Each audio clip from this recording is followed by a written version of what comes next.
Now, if there are witnesses that are not included there, as a general rule, hindi ka pwede mag-present ng surprise witnesses. Katakot-takot na debate yan ang mangyayari niyan. Nitong mga nakalipas na araw po, attorney, naririnig natin lalo na sa side po ng prosecution yung mga nais nila na mangyari dito po sa pagmamarka ng mga dokumento, no? Meron silang mga sinasabi na parang natatanong yata kung bakit parehos sila ng mga dokumentong ginagamit, tapos bakit hindi na lang ipagsabay yung pagmamarka nito, bakit kailangan pa ng separate. Meron din silang gusto na dapat gawin ng depensa, parang gusto na nila na sila na lang magdesisyon po. Pero sa regular po na ganito pong proseso, ano po yung mga patakaran ukol po dito, attorney? Well, if we will follow the traditional pre-trial proceedings in courtrooms, kasi itong pre-trial proceeding, hindi ito normal in an impeachment case. Though I must submit that during the time of the Estrada impeachment, there was a pre-trial hearing. But in the case of Chief Justice Corona in 2012, wala pong pre-trial hearing.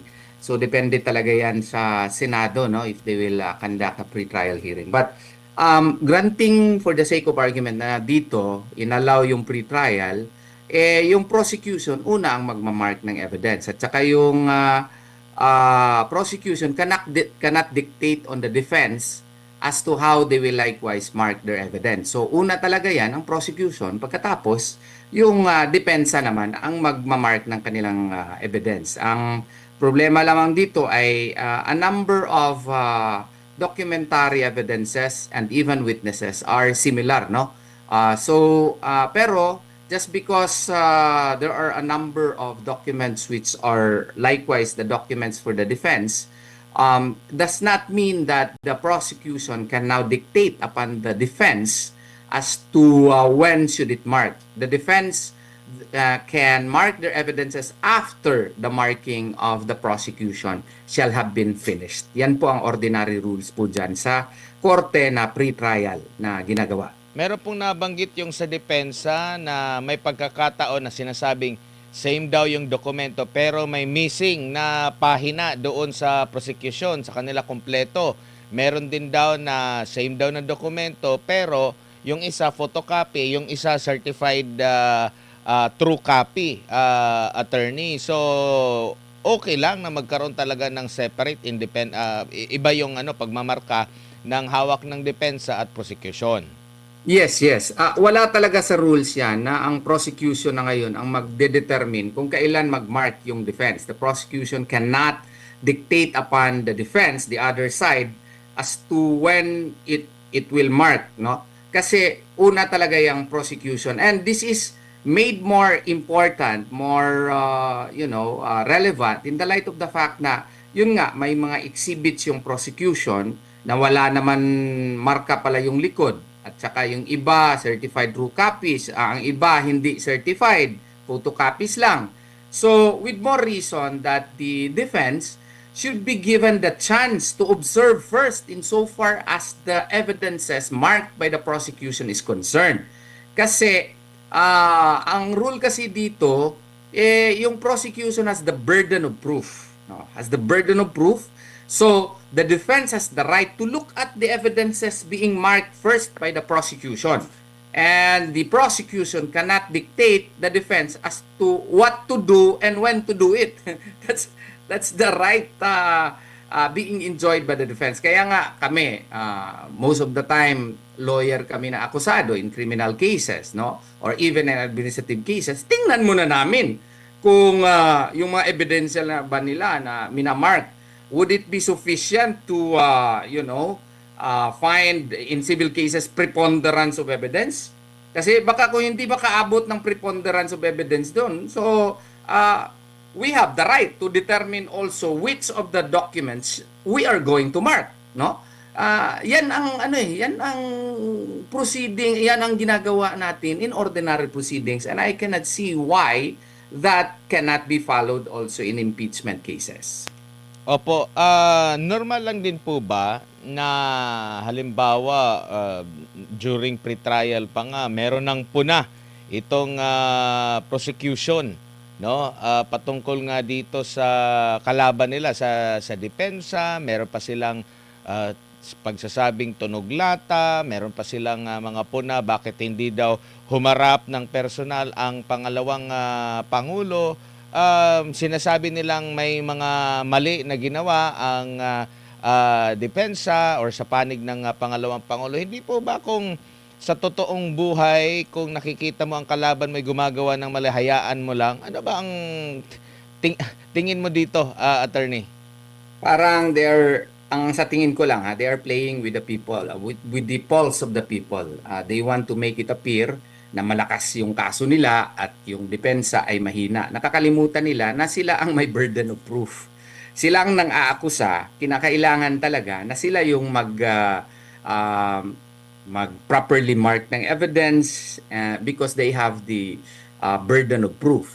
So yung mga tunog lata na mga atake nila, that's I think improper and I think uncalled for likewise. Kasi the defense only has to mark evidences which it feels is enough for them to disprove the charge. No? Yun lang yun kasi wala namang obligasyon yung depensa to actually prove the innocence of the of the respondent. It is the burden on the part of the prosecution to prove the guilt, no? Or dito na nakomit nila yung crime. Kung hindi nakomit, ordinarily sa korte, meron pa ngang pwede pa nga kaming mag-file ng demurrer to the evidence in ordinary civil cases, no? And even in criminal cases. So,